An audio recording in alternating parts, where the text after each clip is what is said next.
ابھی آپ حضرات ایک نکاح کی مجلس میں تشریف فرما ہیں.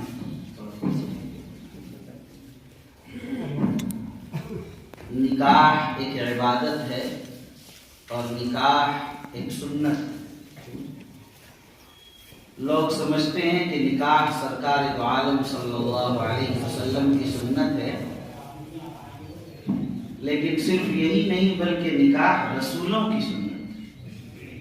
تمام انبیاء اور تمام رسول جو اس کائنات ارضی میں تشریف لائے، ان تمام انبیاء نے نکاح کیا. پوری تاریخ میں حضرت آدم سے لے کر محمد تک صرف ایک نبی حضرت یحییٰ علیہ السلام آئے کہ جنہوں نے نکاح نہیں کیا. اس کے علاوہ کوئی نبی ایسے نہیں گزرے جنہوں نے نکاح نہیں کیا. ایک نبی حضرت عیسیٰ علیہ السلام ہے کہ جن کا نکاح